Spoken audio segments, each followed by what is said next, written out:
sperm whales are toothed whales.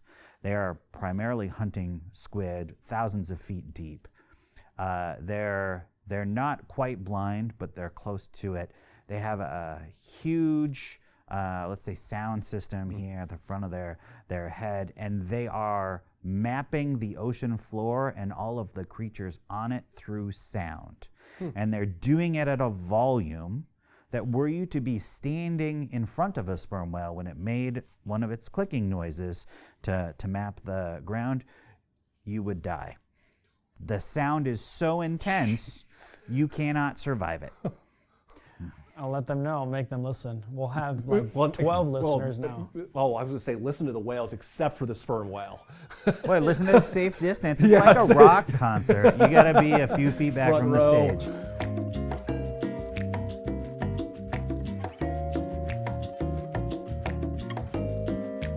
Hello, everyone. Welcome back to another episode of No Hold Time.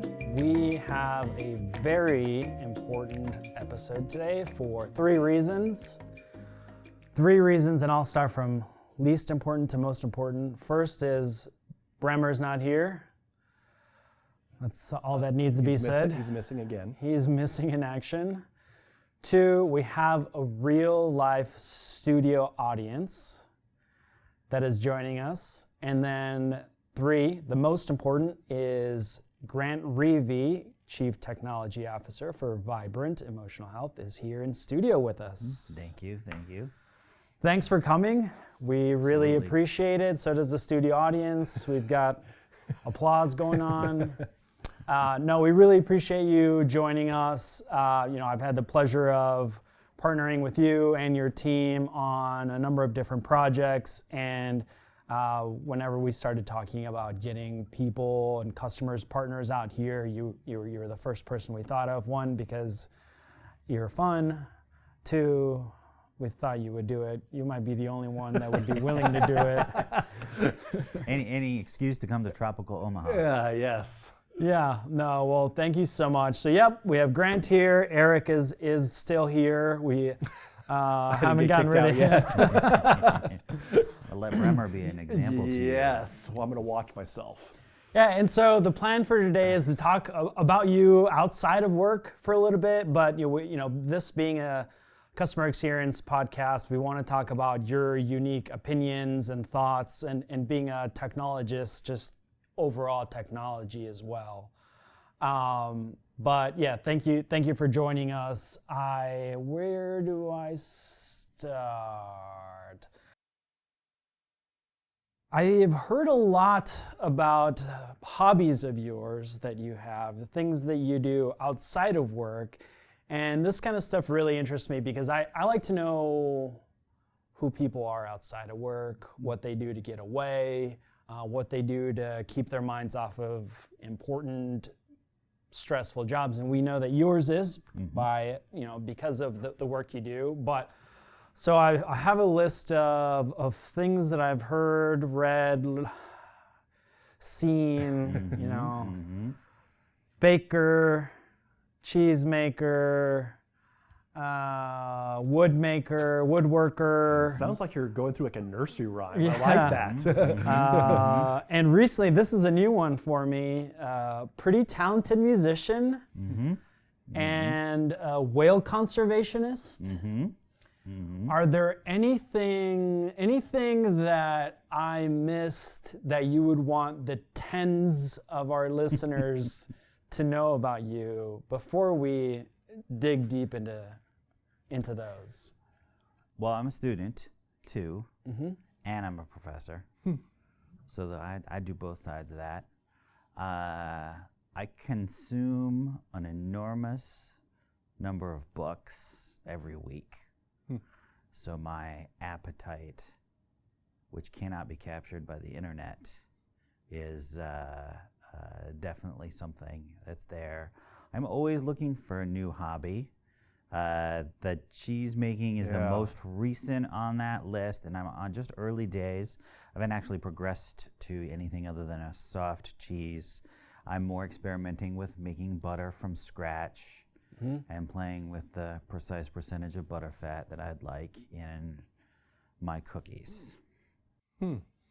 Now, does the woodworking background help with the cheese making background because of things you're building to make the cheese? Do they go hand in hand at all? You know, I haven't had to build anything for the cheese yet. However, that being said, I have future plans for building a cheese cave at my cabin property in northwest Wisconsin.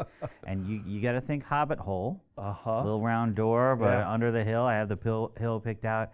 And so I do a couple of things there, but that is intended for aging cheeses, so I can do hard cheeses. Wisconsin's known for their cheddars. I will also dry age red meat in there for other reasons, and we will leave that there. Okay. You mentioned butter for cookies. Do you have a favorite cookie?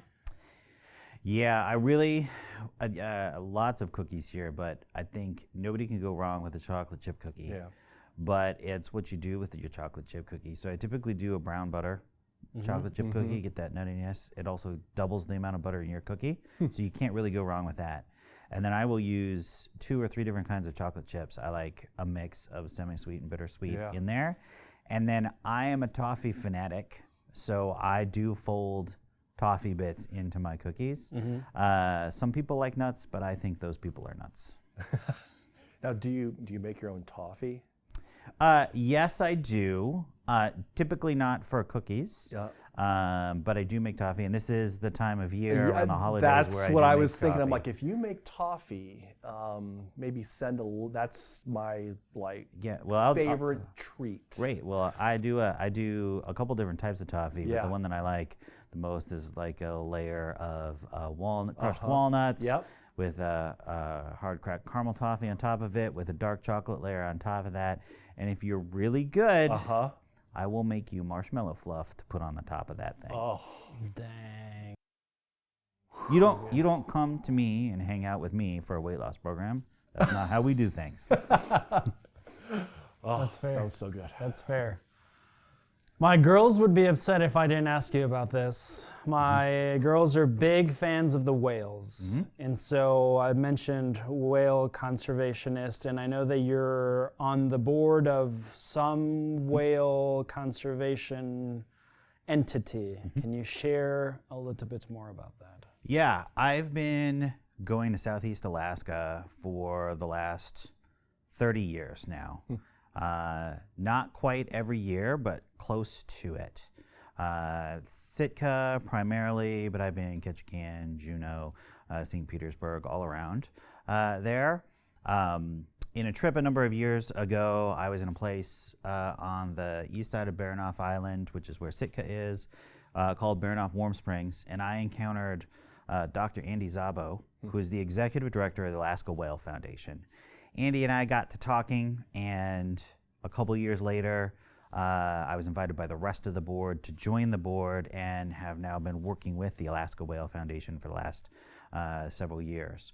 We're focused on whale health in Southeast Alaska, predominantly humpback whales, although we've recently expanded our research programs to gray whales here in partnership with another organization and the Sitka Science Center based in Sitka, Alaska. We're also looking at more broad ocean health. So we're actually partnering with NOAA, the National Oceanographic and Aeronautics Administration, I think. I don't know the NOAA acronym. Someone can fact check me. That's what Jake is for. Great. Jake fact check me on what NOAA stands for. Hey, this is producer Jake. NOAA stands for the National Oceanic and Atmospheric Administration. Now back to the show. NOAA takes readings from like 4 locations in Southeast Alaska. AWAF takes readings from like 130. And so what we have is the best research data for ocean climate change over the last 20 years here. So whales are our marquee species. How the whales are doing tells us a lot about how the environment is doing, but we're looking at the whole ecosystem in Southeast Alaska. And we have a number of other partnerships. We have a key partnership with the University of Hawaii and the Marine Mammal Research Program there. And then we also have an association with a couple of other organizations, in particular the Pacific Whale Foundation. Awesome. So the genesis of you being on that board was you just randomly met a board member on a trip to Alaska. Well, so here's the thing. When I go to Alaska for most of my trips, I'm going for fishing. Lots of salmon fishing, lots of halibut fishing. David, you've seen the picture, so you can attest that we catch some really big halibut out there. My mother has the family record, 280 pounds. It's hard to believe until you've seen it. But I've done a lot of fishing there. And part of what we're doing here, both my parents are wannabe marine biologists. And so we just love being out in nature. There's few places on the planet where you can experience nature like Alaska. So we're always, can we go into this different bay? Can we go talk to someone else here? And the captain of the boat that we go on, because we've been going on a similar boat, it's actually the same boat since 1993 that we've been going on, and the current captain has been on the boat for fewer years than I have. He's willing to take us anywhere, and he is a connector. He makes relationships. So when we want to talk to a fishery, he knows someone at the fishery. If we're interested in oysters, he knows a guy that's just farming them, and we can go hang out with them. He knows where all the naturalists hang out, and so one night he brought us to Baranof Warm Springs, and he knew Andy. And so he said, Andy, come to dinner. And Andy came to dinner, and he is faced with my parents as wannabe marine biologists, and me, who's someone who's interested in science, and one of my friends who's interested in science. And Andy cannot eat dinner because he's too busy answering questions. He had to stop so he could go back to his office, get his laptop, because he needed to bring, some of his slideshow presentations. And then I had to force my parents outside onto the deck at one point just so that poor Andy could eat. In the context of that whole conversation, obviously, lots of passion around the whales and what we can do to save the environment here and understand what's happening in the climate. It was clear that Andy needed more support, and his current board, which has been with the organization from the beginning, isn't a board that has the abilities to do fundraising and create awareness on a more broad scale. I was at a point of career transition, and so I said, heck yeah, I want to be involved in this. And so I just dove in. It was non-consensual volunteering is what it was here, where I just told Andy, I'm going to help you do this. And he's like, okay. And after about a month, he's like, I don't know what's just happened to me, but something. And we've rebuilt the board, and we've restructured the board, and added 4 new members to the board. And some members have now graduated to our legacy board and are still involved. And the foundation is now on a new trajectory and still changing on that trajectory. So, it was kind of just being there, right time, right place. AWF needed to grow, and so I just leapt in, and here we are. That's awesome. So how does one become a member of this board, and are there any openings? That's a good question. Number one, if you own a whale, no, we don't believe in ownership, so you'd be off immediately. You can have passion, but no ownership. I think it's really pretty straightforward, like just having the passion and the ability to support the foundation, right? This group does so much research every year on a shoestring budget. The challenge, though, is on that shoestring budget, we're kind of, vacillating year from year for stability here. And so what we need in this next phase of growth is people who are willing to jump in on the development side and help us raise money. Fundraise. There are a whole lot of cool things that we can unlock together once we've got some stability here. In particular, we have some of the only footage of whales bubble netting. Are you familiar with bubble netting? No. Is it where they go underwater and they make a circle? That's right. See, I know you read your zoo books. I know you read your zoo books. They make a circle and bubbles come up and the fish come together and then the whale comes in and eats it. Yes. There you go. That's totally right. Nice. Now, how many whales do you think do that? Just percentage-wise in the humpback whale population. Oh, why? Yeah. I'm going to shoot low, like 15%. Under that is under 15%. And this is a behavior that is not passed parent to child, which most animal behaviors are, particularly hunting behaviors like this. This is passed outside the family. So an adult will pass this to a teen that they are not related to, which is an interesting behavior. We don't know why that is.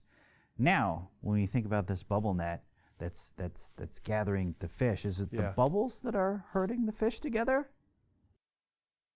No. The whales are screaming at the fish. This is the best way that I can say that. Whales are producing loud noises. These are humpbacks. They're known for their singing. Go watch Star Trek 4 if you want to know about that. But the whales are singing, but they are producing intense sound, and that's what's scaring the fish. The bubbles are simply to mark where the whales are triangulating. Now, why I bring all this up in the context of being interested in volunteering, we put trackers on these whales, and we have been able to, in partnership with several universities, develop 3D models of how the whales produce these bubble nets and how this group, usually a minimum of 3, sometimes as many as 7, 8, or 9, will come together and cooperate to create this. And this is something that nobody else has ever seen before, right? There's brand new research here, but producing that so that we can see it. So there's a technical component here, right? Some days. And then, of course, we have all this data from the ocean health research that we're doing, that one of our graduate students, Dana, has done doing. So there's a whole bunch of data work that we could do. So again, the way to get involved is simply raise your hand. The way to get us interested in inviting you onto the board, help us with money. That's always the state of a nonprofit. And the third thing is help us carry the message. You don't have to be a board member to carry the message here, that we've got to do a lot of things to help the whales. We'll make sure that whenever producer Jake puts this out into the interwebs, that we tag it with some sort of approved whale. Yep, AlaskaWhaleFoundation.org. There we go, so that we get more people aware. Awesome, thanks for sharing that. Here's the last whale thing I have. I told you my little girls are obsessed with whales. They tell me, I have in fact checked them, that the loudest animal in the world is a blue whale. Well, how are you going to measure loud is the question here. So a couple of things about whales and loudness, right? The blue whales tend to have songs that carry over long distances. They're more solitary than some of the other whales here, and they are also more migratory, if I can. Humpback whales have really loud songs too. And a couple of years ago, the National Geographic put this in, but the research predates that a little bit. The humpback whales sing similar songs every year, but there's a fad in the songs they sing to attract mates. And that fad starts with a very specific group of humpback whales off the coast of Australia. And it travels around the globe in the entire year. And all these mating songs are influenced by that. Now I'm blowing Eric's mind here. You are. It's like pop star trendsetters. Now, yeah, exactly. That's exactly what this is the pop stars hang out in Australia, which, again, you know, where are all the Hemsworths from? So obviously it's Australia. But the other thing is these songs are passing. Whales don't typically migrate across the equator. So these songs are traveling through areas of the ocean that the whales will not travel. So there's some absolute loudness there. And then the third group here, and I think these are the loudest by my term, are sperm whales. And sperm whales are, unlike blue whales or humpbacks, which are baleen whales, sperm whales are toothed whales. They are primarily hunting squid thousands of feet deep. They're not quite blind, but they're close to it. They have a huge, let's say, sound system here at the front of their head, and they are mapping the ocean floor and all of the creatures on it through sound. And they're doing it at a volume that were you to be standing in front of a sperm whale when it made one of its clicking noises to map the ground, you would die. The sound is so intense, you cannot survive it. So I would say sperm whales would be the loudest, but I don't know if anybody's yet compared kind of a blue whale versus sperm whale. It's because those sperm whales are not going for the length, It's the right? decibel Across level. oceans like blue whales and humpbacks. Yeah. It's that decibel Yeah. intensity because they're mapping with it. Yeah. That's more of an answer than you wanted, but for your girls, I'm happy to share. Okay. I'll let them know. Make them listen. We'll have like 12 listeners now. Oh, I was going to say, listen to the whales except for the sperm whale. Boy, listen to Safe Distance. It's like a rock concert. You got to be a few feet back Front from row. the stage. Wow. Rock concert. That's a good transition. The other piece is you being a musician. I did some research and found some recordings of you with playing multiple instruments on the same song. So playing multiple parts. You found my SoundCloud account. I got it. Can you just tell, like, how many instruments can you play? About a dozen here I played. In my long distant youth, I was a professional musician, by which I mean people would pay me money to play. Yeah. I am no longer a union member in good standing, although I was in college. I've been recorded on several hundred albums at this point, but most of them are non-commercial. They're for other concerts that people can buy and that kind of thing. But buy to support the community band or community orchestra that I was in, and then 2 commercial records with a rock band. I'm primarily a saxophone player. I play all 4, and so that's what you've heard is an album, almost certainly one where I recorded duets and quartets classically, and then a Christmas album for my mother that was me playing quartets where I tracked all 4 parts. Here, beyond the saxophone, flute, clarinet, oboe, bassoon, piano, guitar, bass, drums, and then a variety of folk instruments here.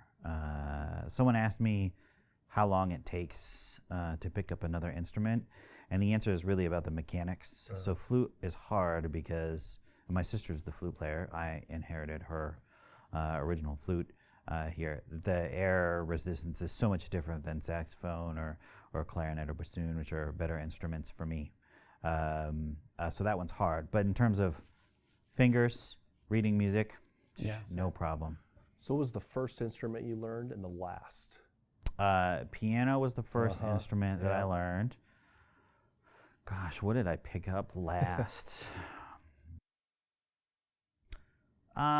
Probably like Irish penny whistle. It's something very obscure. Yeah, I played in a group that we called it was an Americana group. That's what we called it, and we would play every show. We would play 3 sets. First set was like folk music, so I would play, penny whistle type thing, and then flute, because we were doing other acoustic instruments, mandolin and mountain dulcimer. And then the second set would be jazz. So I would switch over and I would play tenor sax here. And then our third set would be rock, R&B. And so then I would switch to Barry, some soprano for, sometimes you need a soprano in your rock. But. Nice. Cool. I feel very untalented right now, Yeah. by the way. Don't worry, you are. It's okay. It's okay. It's okay. It's okay. And I don't tell. This is why David has to do the research on me. Yeah. And it's worth maybe saying this is that I don't tell everybody about all of the things that I do because it could be intimidating. But that's not the thing. Like I said, I have an enormous appetite for reading. Well, I have an enormous appetite for doing things, and really what it is I have an enormous appetite for creation. That is the theme of all of my hobbies is I am creating something. And sort of music aside, but we could pull this in. That's the difference from my professional work. My hobbies are all about creating something that is tangible and time-bound, whereas most of my professional career is not like that. I do a thing, and then its reality may not emerge for years, but my hobbies all give me, some sort of tangible, time-bound output. Yeah. Awesome. Well, no, appreciate you sharing that. I have one more non-professional question, and I promised Jake that we would get to the professional stuff, or else he'll be upset. But Bob Carrig, whom we all know, asked me to ask you this question. It's tied to music, so it's a good lead in. If it's about tritone substitutions, I won't answer it.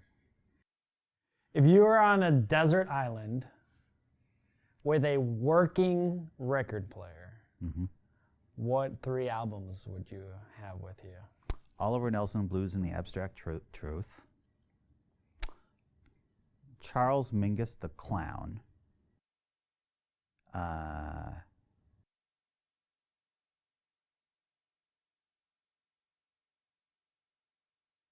don't know. Dre's 2001 Chronic album. Nice. That would probably be the 3rd. Yeah. Love it. Those 3 would cover a pretty good range for me. I mean, I reject Bob's premise that I would only have 3 albums with him, because that I could get rid of food and water and replace them with additional albums if we're measuring by weight. Yes. You might not be around long enough to listen to them all without. But I will save them for whatever future humans find this island, and my version of Wilson will be these albums here, and people will understand that they were important to this person who did not survive the experience, and so they will be celebrated for all time. And see, that is just such a perfect transition into us talking about what you do in your professional life and helping people. Just sort of starting with the history of your different roles in my research. I noticed that, previous to being CTO at Vibrant, you specifically at Accenture at a couple of other places, I saw you had different roles in different areas, and I really liked that because I promise this is going to be a question. A mentor I have shared to me that the best way to get you to perform the best in your role is to understand how your job and your role affects other people, and how their role affects you, and how everyone is part of a team, right? And so I saw you have that in your background in other roles, but here at Vibrant, not only does what you do in your role affect people at Vibrant, but it affects other Americans, people living in America, in the USA, and other territories, 6 territories, is that right? The 6 U.S. territories, 6 U.S. territories, and then people in the government as well, right? So how do you cope with it? How do you deal with it? How are you successful in doing that, knowing that what you do affects so many people? Well, the work that we do and the work that I lead is supposed to affect people for the positive. So let's make sure that it is for the positive. And as long as we're anchored there, then we can keep pushing forward to more and more people. I think in this role, unlike any other that I've had, I am aware of the weight of getting it right. And I don't know that right is a binary thing. Wrong might be a binary thing, but keeping that focus around the mission, around the purpose, knowing that all of the people that I encounter are also pulling in the same net direction, even if it isn't quite my west, it's their northwest or their southwest, right? I don't have anybody pulling east here. That's great. We're traveling west here. I don't experience any sort of dread or concern about the decisions that I make and how many people they would impact. I do experience a lot of pressure to do more because there are so many more people that need help than can get it. And I know we haven't launched into that part of the conversation. Yeah. But that is the thing that gets me up every day out of the small amount of time that I actually sleep. Yeah. No, it's got to be pressure, I think, is what I think about it, because you know that any incremental improvement or change could trigger a lot of potential good, right? Yeah, I don't think about it. Well, so I don't think about the pressure, right? In the sense that, and I don't think you meant it this way, but this is the way that I'm going to take that for others. Pressure is kind of a fear-based expression rather than a positively based expression. Yeah. And so I say I have an opportunity to change how humans engage in mental health. And I make that statement as broad as I can, right? I'm not talking about just the US. I'm not talking about a subgroup of people. I'm not talking about just crisis mental health. I'm talking about the whole thing. That's what I can do. Yep. And so every day, every minute, I am here pushing for better, more, greater support. Yeah. No, I agree. You interpreted my saying pressure the right way, or how I meant it. Why did you leave such a, in previous roles, like high-powered, for-profit industry or areas into Vibrant? I know, I think you took some time off in between. Could you share, like, what drove you to Vibrant, or how did they get you? It's for listeners who aren't actively looking at my LinkedIn. Prior to Vibrant, I have spent 15 years or so in consulting, 5 with McKinsey and 10-ish with Accenture, and then prior to that, I was in a life insurance organization for 5 years. Those consulting years are those high-intensity years, particularly the years with McKinsey, which for me mostly predate the pandemic shutdown, although my last year with McKinsey was really 2020, early 2021. Those were fun years, but really hard in that I was not the traditional consultant of McKinsey style. I was a creator. Like, even in my work, I am creating and building things, and that's really not what that type of consulting is around. And so I built some things, some really cool, really impactful things that I can't talk about on the record, but I couldn't get a whole lot of traction for things, for building things inside the firm, as we call it. And these are on the things we were building are on the scale of ChatGPT. That's what I'm talking about building. Yep. And I couldn't get traction then. So I'm delighted to see OpenAI has traction now, and I'm delighted to say that I have mentees of mine who are at OpenAI.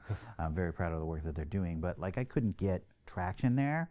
And that was extremely frustrating, to be capped with things that you've built that could change the world, but others around you whose sponsorship you require, they cannot see the future. Yeah.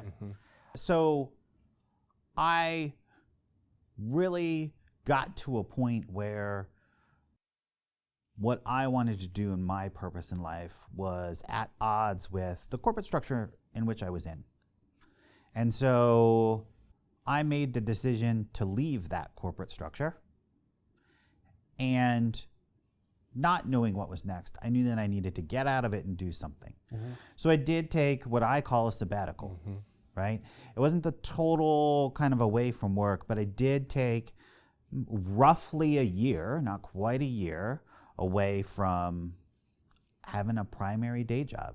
It's in that year that I got associated with the Alaska Whale Foundation. It's in that year where I started teaching at the University of St. Thomas. So I did pick up some things. I did some consulting along the way. It's also in that year where I went into the woods and I learned how to make bowls out of wood. It's also in that year where I really started to get deep into sourdough, although I had predated the whole sourdough fad by at least a decade. My uncle and I have been working on that for years. So I got into some things here, but in the course of that, let's say, healing and recovery from my more intense consulting experience, I figured out really what I wanted were three things out of my next role. Thing number one was to build something. Thing number two was to work with a great team. And thing number three didn't emerge right away, but it became do work with purpose. And so towards the end of that time period, I did get a call from some friends at McKinsey who had encountered Vibrant, and they knew that Vibrant needed a new chief technology officer, CIO, as they were framing it then. And they asked if I would, literally, they said, would you come out of the woods and, think about doing this job? And it didn't take me very long to say yes. I shaped the role with our CEO, Kim Williams, and I started roughly 10 weeks later. Hey everyone, this is producer Jake. This interview went a little longer than most of our no hold time episodes, so we decided to cut it in half and make this a two-parter. Please join us next time to hear the rest of this conversation where Grant talks about his work with Vibrant, the 988 Suicide and Crisis Lifeline, and more along those lines. So we will see you next time, and thanks for listening. Did you do a check test? Did you hear anything for mine? You're not going to say anything, Eric. No, I know I'm not. You're always talking. So. Fair point.